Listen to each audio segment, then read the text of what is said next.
मित्रों नमस्कार, मैं हूं राकेश कुमार। आप देख रहे हैं मत। मित्रों, विशेष सर्वेक्षण संविदा कर्मी आज 33वें दिन भी हड़ताल पर डटे रहे गर्दनीबाग में। हालांकि आपको याद होगा कि कल वो सारे लोग सीएम आवास तक पहुंचे थे, जहां पुलिस ने जबरन उनको वहां से हटाया। ये सारी चीज़ें चल रही हैं, 2 बार लाठियां चल चुकी हैं। कई पक्ष और प्रतिपक्ष के नेता भी वहां पहुंच चुके हैं। लोगों ने अपनी अपनी बातें कही हैं। वो कई दलों के लोग पहुंचे थे। दीपंकर भट्टाचार्य तो बजाबता जो माले के राष्ट्रीय महासचिव हैं, उन्होंने आकर भूख हड़ताल समाप्त करवाया था। ये सारी चीज़ें चल रही हैं, लेकिन अब तक कोई पॉजिटिव, कोई सकारात्मक बातचीत आपस में सरकार और इन संविदा कर्मियों के बीच में देखने को नहीं मिला है। जो वार्ताएं हुई भी हैं वो उसको वार्ता न कहेंगे, उसको एक तरह से कहें कि टाल मटोल की नीति अपनाई जा रही है। देखिए, है क्या कि 16 तारीख से ये सारे लोग हड़ताल पर हैं और 16 तारीख के बाद से लगातार ये बैठे रहे हड़ताल पर, लेकिन कोई सुधि जब नहीं ली गई तब ये लोग पहुँचे थे उस दिन भाजपा कार्यालय पे। और भाजपा कार्यालय में उस दिन जेपी नड्डा, जो भाजपा के राष्ट्रीय अध्यक्ष हैं, उनका कार्यक्रम था। उसके बाद में पुलिस ने वहाँ पे लाठियाँ चटकाई, लोगों के माथे फटे, खून बहा, ये सारी चीज़ें हुई। उसके बाद फिर सीएम आवास पर भी ये गए, वहाँ भी लाठियाँ चटकाई गई, जो जानकारियाँ दी जा रही हैं। लेकिन अब तक सकारात्मक कोई बात नहीं हुई है। तो एक, हालांकि आज भी जो धरना स्थल था वहाँ पे कई लोग आए, वो बिहार की बेटी भी आई, उन्होंने भी अपनी बातें रखी, समर्थन दिया। और सारे लोगों का ये मानना है कि ये जो संविदा कर्मी हैं, इनकी जो मांगे हैं वो जायज़ हैं। लेकिन अगर सब चीज़ जायज़ है तो फिर सरकार मान क्यों नहीं रही है, सरकार इस पर चर्चा क्यों नहीं कर रही है, ये एक बड़ा प्रश्न है। और जब इन प्रश्नों को देखिएगा तब आपको सरकार के चाल, चेहरे, चरित्र की स्थिति समझ में आएगी। देखिए, सबसे बड़ी बात, अभी आपने देखा होगा कि पटना मेट्रो अब चालू होने जा रहा है और वहाँ भी जो नियुक्तियाँ होने जा रही हैं वो एक तरह से संविदा पर ही होने जा रही हैं। और कॉन्ट्रैक्ट की जो बहाली है उसके लिए वो उर्मिला जो संस्था है उसको देने की बात सामने आ रही है। तब आप समझ लीजिए कि अभी क्या स्थितियां बनी हुई है। जबकि अन्य जगहों पर, दिल्ली मेट्रो में देख लीजिए या अन्य जगहों पर जहां मेट्रो है, बजाबते मेट्रो अपनी वैकेंसी निकालती है, लोगों को अपॉइंट करती है और उसके बाद काम होता है। लेकिन यहाँ पे ये एजेंसियों को दे दिया जाता है और इसके पीछे क्या घालमेल है ये सारे लोग जानते हैं। और वही घालमेल की स्थिति ऐसी बन गई है कि आप देखिए कि जदयू और भाजपा के जो कार्यालय हैं वहाँ पे बाजाप्ता पुलिस छावनी बन गई है। बाकी के जो दल हैं, राजद है या जो भी दल है, जनसुराज है, इन सारे जगहों पर पुलिस को रखने की ज़रूरत नहीं पड़ी है। हाँ, एक बात तो है कि कोई भी जाएगा अपनी मांग करने तो जो सत्ता पक्ष में है उसी के पास जाएगा, तो भीड़ तो वहीं लगेगी, तो वहाँ पुलिस छावनी बना दी गई है। लेकिन इसकी ज़रूरत क्यों पड़ी है? इसकी ज़रूरत पड़ने के पीछे सबसे बड़ा कारण ये है कि इस तरह की व्यवस्था का निर्माण किया गया है। आपको याद होगा एक दिन किसी वक्ता ने कहा था इसी मंच पे कि गुलामों की फ़ौज सरकार बनाना चाहती है। तो मेरा ये कहना है कि गुलामों की फ़ौज बनाए ना बनाए, लेकिन सरकार का ये मोटो ज़रूर है कि ऐसी नौकरी दी जाए, ऐसी नियुक्तियां की जाए कि गिनती में तो वो बड़ी लगे, लेकिन न उनको उस नौकरी को लेकर उनका भविष्य सुरक्षित हो और न लंबे समय तक उनको रहना पड़े, न सरकार को उसके लिए अतिरिक्त खर्च करना पड़े। तो ये एक और प्रचार प्रसार के लिए इससे अच्छी बात क्या होगी? एक बार इतने लोगों को, 13,000 लोगों को, 10,000 लोगों को नौकरी दी गई, बाज़ाब्ता एक सभा की गई, उसमें सारे लोगों को नियुक्ति पत्र बांट दिया गया। लेकिन जब हटाना था, जब बर्खास्त करना था, तो ऐसी कोई बात नहीं हुई। सीधे एक कागज़ पे एक दस्तखत के साथ इतने लोगों को, लगभग 7,500-8,000 लोगों को हटा दिया गया। अब सोचने वाली बात है कि जो मैं प्रश्न किया हूँ कि आखिर सरकार करना क्यों नहीं चाहती है, तो इसके पीछे सबसे बड़ा कारण है कि देखिए, ये बात सही है कि इन सर्वेक्षण कर्मियों ने सरकार की लंका लगा दी है। वो मैं इसलिए कह रहा हूँ कि शुरुआती दौर में संविदा कर्मियों का सबसे पहला आंदोलन अगर इस बार की बात करें तो हुआ, तो यह विशेष सर्वेक्षण संविदा कर्मियों की हुआ, और इनके आंदोलन के बाद कई दूसरे संस्थानों ने, संगठनों ने भी इनका समर्थन किया, और धीरे धीरे वो लोग भी रोड पर चले आए। अब जैसे डायल 112 में जो पूर्व सैनिक हैं, उनका हंगामा देखिए, कितना आक्रोशित है वो लोग।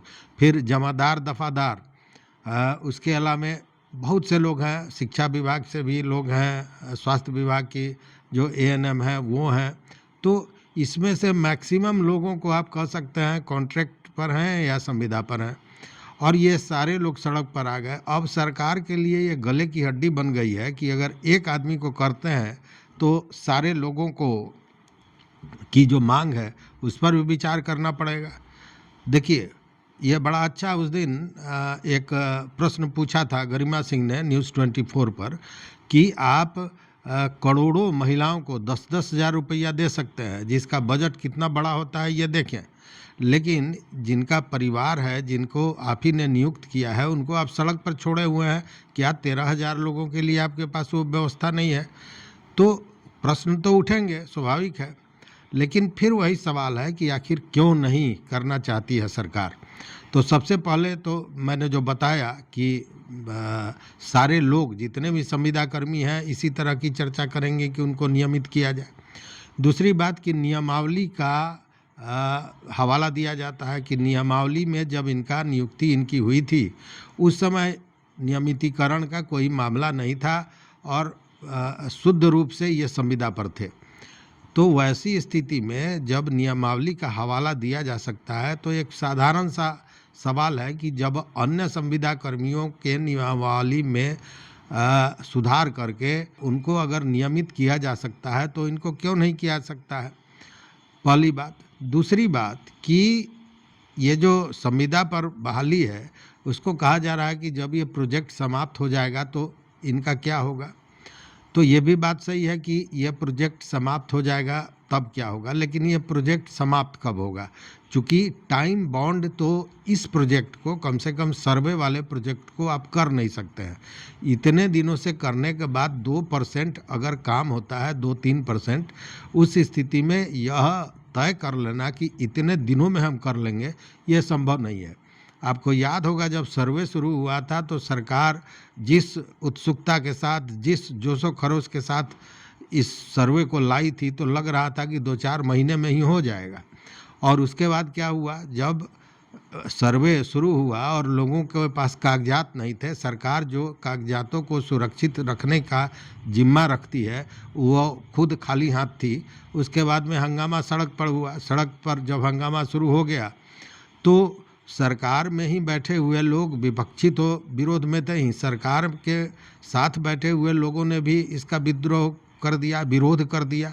उन लोगों का कहना था कि लोगों में जितनी निराशा, जितना आक्रोश है, उस स्थिति में अगर यही स्थिति बनी रहती है तो चुनाव में इसका खामियाजा NDA को भुगतना पड़ेगा। और उसके बाद में उस समय जो अभी प्रदेश अध्यक्ष हैं दिलीप जायसवाल, वो उस समय राजस्व एवं भूमि सुधार विभाग के मंत्री हुआ करते थे। उन्होंने कहा कि मैं कुछ ऐसा परिवर्तन करूंगा, ऐसा नियमावली लाऊंगा जिससे बड़ी आसानी से सर्वे हो जाए, और वो नियमावली लाए। लेकिन नियमावली क्या था, तो नियमावली बस इतना ही के लिए था कि इस सर्वे को किसी तरह बढ़ाकर आगे कर दिया जाए, मतलब चुनाव के बाद कर दिया जाए, क्योंकि इस सर्वे से जो आक्रोश फूट रहा है वो थम जाए, पहली बात। दूसरी बात कि जब इसको आगे कर दिया जाएगा तो सर्वे की गति को भी धीमा कर दिया जाएगा, लोगों में जो अफरा तफरी, जो आक्रोश है वो शांत हो जाएगा। और उसके बाद भी जब स्थितियां दुरुस्त नहीं हुई तब फिर देखिए, जो काम मैं बार बार कहता हूं कि जो काम सर्वे में होना था वही काम राजस्व महाअभियान में भी हो रहा है, तो फिर इसकी ज़रूरत क्यों पड़ी? लोग कह रहे हैं या पदाधिकारी भी कह रहे हैं कि बहुत से लोग ऐसे हैं जो वहाँ तक पहुँच नहीं पा रहे थे, इसलिए उनकी जमाबंदी को वहाँ तक पहुँचाई गई है, उनके घर घर तक पहुँचाई गई है। लेकिन क्या आप मानते हैं कि पहुँचाई गई है? सच्चाई यही है कि कहीं भी घर घर देने वाली बात समझ में नहीं आती है। मतलब कि ये जो विभाग के दावे हैं ये कोरी दलील है, इसके अलावा कुछ भी नहीं है, इसमें सच्चाई नहीं है। ज़मीन पर ऐसा कुछ होता दिख नहीं रहा है। इसका हश्र क्या होगा? जो सर्वे का हुआ था, और सर्वे का हुआ था क्या? यह भी तो सर्वे ही है, लेकिन हश्र वही होगा कि महाअभियान तक कागज़ को जमा करना है। और अभी पिछले दिनों आपने एसीएस का सुना होगा कि ये महाअभियान जारी रहेगा, मतलब 20 तारीख का जो डेडलाइन था वो समाप्त हो गया। यह मैं इसलिए सारी बातों को बता रहा हूँ कि सर्वे को लेकर अगर कोई यह कहता है कि कोई डेडलाइन तय किया जा सकता है, तो वो मुझे लगता है कि केवल लोगों को भ्रमित कर रहा है। चूँकि सर्वे का कोई डेडलाइन नहीं हो सकता है, और सर्वे कभी केवल एक प्रोजेक्ट के रूप में नहीं हो सकता है। निरंतर चलने वाली यह प्रक्रिया है जिसको टाइम बाउंड नहीं किया जा सकता है। यह जानी हुई विषय है। जो भी सर्वे से जुड़े हुए लोग हैं वह भी इन चीज़ों को समझ रहे हैं। अब जैसे ये संविदा कर्मी भी दावा कर रहे थे कि हम 20 तारीख तक कर देंगे अगर हमको नियमितीकरण कर दिया गया तो। लेकिन ये भी क्या करते? इनका काम केवल लेना था, कागज़ों को, दस्तावेज़ों को लेना था और उसकी एंट्री कर देनी थी। काम तो ये जो भी होना है वो वहीं से होना है जो पूर्व से हो रहा है। ये जो परिमार्जन है, परिमार्जन प्लस है, इस पर जाना है, या दाखिल खारिज के लिए जो व्यवस्था की गई है ऑनलाइन, वहाँ पे जाना है। और फिर बाद में ये सीओ और तमाम जो कार्यालय होते हैं राजस्व के, वहीं से इसको पूरा होना है। पिछले दिनों सर्वे की आपने हकीकत देखी कि सर्वे का कागज़, दरभंगा का कागज़ मुजफ्फरपुर में सड़क के किनारे बेलेरो पर आके बंडल के बंडल फेंक दिया गया। उसमें कुछ जले हुए थे, कुछ अध जले थे, और वो दरभंगा के सर्वे का कागज़ था। तो हश्र इसका यही होना है। अगर सर्वे सरकार को कराना होता तो सरकार एक साथ पूरे बिहार में नहीं करा के क्षेत्रवार इसको कराती, सारे लोगों को लगाती, सारा सिस्टम वहाँ पे लगाती, तब जाके होता। एक साथ चाहें कि पूरे बिहार में कर लें, वो संभव नहीं था। और यह एक पैगाम देना था कि भूमि विवाद जो है उसको कम करने के लिए, जो झंझट है, जो आपराधिक मामले होते हैं भूमि से संबंधित, उसको समाप्त करने के लिए, न्यायालयों पर जो दबाव है इसको समाप्त करने के लिए सरकार बहुत जागरूक है, यह संदेश देना था। लेकिन पड़ गया उल्टा। अब स्थितियां ये बन गई कि आप देख लीजिए पिछले दिनों की स्थिति, कि भले जो भी दावा किया जा रहा हो, लेकिन गांव गंवई में जो स्थितियां हम लोग देख रहे हैं उसमें ये देख रहे हैं कि परिवार में जहां आपसी सहमति थी वहां भी अब बिखराव की स्थिति आ गई है। मतलब यह जो भूमि विवाद है ये घटने का नाम ले नहीं रहा है। चूँकि सच पूछे तो इसका निस्तारण ही नहीं। जब किसी समस्या का समाधान निकलेगा तब ना उससे जो विकृतियां पैदा होती हैं वो समाप्त होगा। तो यहाँ तो समाधान की बात ही नहीं है। और मैं तो पहले भी कहता रहा हूँ कि सर्वे यह इस स्थिति में नहीं हो सकता है जब तक सरकार कोई सही ढंग का नियम नहीं बनाकर आती है। तब इनको दूसरे विभागों में समायोजित कर दिया जाए। यहाँ भी कुछ विवाद पैदा हो रहा है। विवाद ये कि अमीन को या लिपिक को तो दूसरे जगह आप डाल सकते हैं, लेकिन इसमें जो बंदोबस्त पदाधिकारी, सहायक बंदोबस्त पदाधिकारी हैं, ये पदाधिकारी रैंक में इनको लिया गया है। अब इनको क्या बनाएंगे आप? मान लीजिए राजस्व विभाग में सबसे शुरुआती का अगर पोस्ट देखें पदाधिकारियों में तो वो सीओ होते हैं, और सीओ बीपीएससी से आते हैं। तो ये बीपीएससी किए नहीं है। मतलब तमाम तरह की समस्याएं हैं। लेकिन सबसे बड़ी बात है कि सरकार संविदा पर आधारित जो यह सिस्टम है इसको समाप्त नहीं करने जा रही है। चूँकि सरकार इसी संविदा कर्मियों के रोजगार को देकर उनकी नियुक्तियां करके, भले वो 2 महीने, 4 महीने या 4 साल के लिए हो, अपना ग्राफ दिखाती है कि हमने बहुत बड़ा काम किया है, हमने बहुत लोगों को नौकरियां दी हैं, रोजगार दी हैं, और इससे वो जो अपना ग्राफ है वो दिखाने का काम करती है। अगर इन लोगों को नियमित कर दिया गया और सारे जो संविदा पर आधारित लोग हैं इसी तरह सामने आ गए, जो आ भी गए हैं, जो अभी सड़क पर हैं, तो उस स्थिति में क्या होगा, ये सारी चीज़ें हैं। लेकिन इन सब के बावजूद ऐसा नहीं है कि सरकार के पास संसाधनों की कमी है। अगर संसाधनों की कमी होती तो जिस तरह अभी सरकार विभिन्न योजनाओं को लाकर जबरन पैसा छीट रही है, बांट रही है, कारण चुनाव है। उस कारण को अगर छोड़ दिया जाए तो सारे लोगों को नियमित भी किया जा सकता है और इतने परिवारों को का भविष्य दिया जा सकता है। इसमें भी कहीं शक शुबा नहीं है। लेकिन यहाँ तो मामला एक ही है, सोच एक ही है कि कुर्सी कैसे बची रहे, सत्ता कैसे बची रहे। लेकिन जहाँ एक और अब जैसे वृद्धावस्था पेंशन दिया गया, ये बहुत अच्छी बात है। अच्छी बात ये इसलिए है कि भारत में या बिहार में वृद्धों की जो स्थिति है वो निश्चित रूप से बहुत दयनीय है और 400 रुपये से कुछ होता नहीं था, उसको 1100 किया गया। इसका कोई विरोध नहीं कर रहा है, सारे लोगों ने इसकी सराहना की है। लेकिन मुझे ये कहना है कि 20 बरस में इतने दिनों के बाद जब चुनाव आया तभी ये क्यों आया, वृद्धों के प्रति जो प्यार उमड़ा दिल में वो अभी क्यों उमड़ा, पहले क्यों नहीं उमड़ा? इसलिए कि उस समय चुनाव नहीं था, अब चुनाव है तो ये उमड़ घुमड़ कर सामने चला आया। वही स्थितियाँ यहाँ भी है। अब महिलाओं को, जीविका दीदियों को 10-10 हज़ार रुपया देने की बात है जो करोड़ों में है। अब जरा आप सोचिए कि उसका बजट कितना बड़ा होगा और उसमें भी अभी से ही शुरू हो गया कि जो फॉर्म भरा जा रहा है उसमें 200, 300, 500 रुपये लिए जा रहे हैं।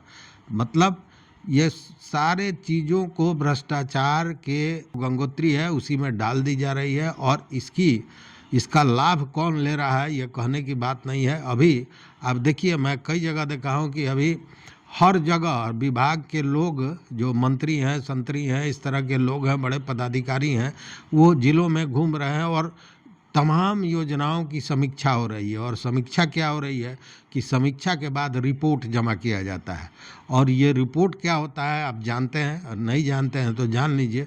रिपोर्ट का मतलब होता है एक फाइल में कुछ वैसी चीज़ जिसकी चाहत मंत्री जी को, संतरी जी को या अधिकारियों को होती है। मतलब कि अगर जेब गरम हो गई तो रिपोर्ट सही है, जेब गरम नहीं हुआ तो उन लोगों पर डंडा चलेगा ही चलेगा। यही स्थितियां बनी हुई है। इसमें अभी तक अगर सरकार की ओर से कोई बात नहीं आई है, कोई सकारात्मक पहलू नहीं आया है, यह बात निश्चित रूप से खेद का विषय है। सरकार को सोचना चाहिए, चूँकि अब आदर्श चुनाव संहिता लगने की स्थिति में आ गया है मामला। अगर इस समय इन लोगों की मांग को मान ली जाती है, सारे मांगों को माने न माने, कुछ मांगों को भी मान लें, एक मांग को भी मांग ले, तो कोई भी वैसा व्यक्ति नहीं है जो अपने पैर पर कुल्हाड़ी मारेगा, वो नौकरी में नहीं आएगा या नौकरी नहीं करेगा। चूँकि आज के दिन में बाबा भोलेनाथ मिल सकते हैं, नौकरी मिलना बड़ा मुश्किल है। अब ऐसी स्थिति में अगर सरकार अंतिम समय तक भी इस काम को कर लेती है तो उसके बाद आदर्श चुनाव संहिता लग जाएगा। वैसे में दूसरे जो संविदा कर्मी हैं उनको कुछ करने के लिए उनके नियमितीकरण का मामला समाप्त हो जाएगा, क्योंकि सारी चीज़ें पर प्रतिबंध लग जाती हैं जब आदर्श चुनाव संहिता लग जाता है। वैसे में एक मैसेज तो लोगों को सरकार दे सकती है कि हाँ, सरकार इस दिशा में पहल करना शुरू कर दी है। सरकार फिर बनेगी तो फिर दोबारा आएगी तो बाकी के जो संविदा कर्मी हैं उनका भी नियमितीकरण हो सकता है। तो ये जो स्थितियां खराब हुई हैं उसका डैमेज कंट्रोल किया जा सकता है। लेकिन सरकार इस ओर सोच रही है कि नहीं, है तो समझने वाली बात है। हालांकि कुर्सी सबको प्यारी होती है, किस्सा कुर्सी का आपने देखा होगा, इसलिए सरकार कुछ न कुछ तो सोचेगी। लेकिन ये जो संविदा कर्मी हैं या 33वें दिन भी बैठे हुए हैं, स्थितियां खराब हो रही हैं। लेकिन उसके बावजूद भी बता दें कि अभी भी विभाग द्वारा बार बार जो चीज़ों को भ्रमित करने का किया जा रहा है, मैं कल भी इस पर चर्चा किया था, आज भी चर्चा करना चाहता हूं कि यह निकाला जा रहा है कि कितने लोगों ने अपनी अपील अभ्यावेदन को दिया है और वो उनकी नौकरी फिर वापस हो गई है, बर्खास्तगी समाप्त कर दी गई है। उसमें जो लिस्ट आया है, उस लिस्ट में एक बड़ा अजूबा सा चीज़ आया है, वो है डिस्ट्रिक्ट सेटलमेंट ऑफिसर को यहाँ पे संविदा कर्मी बना दिया गया है। देखिए, एक हैं आर राहुल राज, जो बंदोबस्त पदाधिकारी हैं कटिहार में, और जो अपील आवेदन के बाद लोगों की बर्खास्तगी समाप्त की गई है, उस सूची में उनका नाम है, ये आप देख रहे होंगे। और सबसे अहम बात है कि यह जो सेटलमेंट डिस्ट्रिक्ट सेटलमेंट ऑफिसर होते हैं, ये बीपीएससी से आए होते हैं, ये परमानेंट होते हैं, बीपीएससी कंप्लीट करने के बाद ही आते हैं। अब इनको संविदा कर्मी के रूप में इनका अपील आवेदन कैसे प्राप्त हो गया और इनको अमीन का आईडी कैसे मिल गया, यह समझने वाली बात है। अगर यह जो कागजात उपलब्ध है यह सही है, क्योंकि फेक भी बहुत चलता है, अगर यह सही है तो आप समझ लीजिए कि विभाग क्या संदेश देना चाहता है। मतलब कि सूचियों को बढ़ाकर यह दिखाना चाहता है कि सारे लोग हमारे पास अब आ रहे हैं, अब आंदोलन में कुछ दमखम बचा नहीं है। लेकिन यह जो अभी हमने आपको कागज़ दिखाया, ऐसे एक नहीं कई हैं। कल भी हमने बताया था कि एक लोग का नाम, एक व्यक्ति का नाम 3-3 जगह 4-4 जगह रिपीट किया हुआ है ताकि संख्या बढ़े। लेकिन अभी भी ये सारे लोग डटे हुए हैं। देखिए आगे क्या होता है, सरकार को सद्बुद्धि आती है या नहीं। चूँकि एक जो कहा है कि विनाश काले विपरीत बुद्धि, तो कहीं इसी दिशा में तो सरकार नहीं जा रही है। देखने वाली बात है, आप भी देखते रहिए मत अभिमत। मित्रों, चैनल पर नए हो तो सब्सक्राइब कीजिए, लाइक कीजिए, दोस्तों के साथ शेयर कीजिए और अपना विचार जरूर दीजिए। बहुत बहुत धन्यवाद, कोटिशः आभार।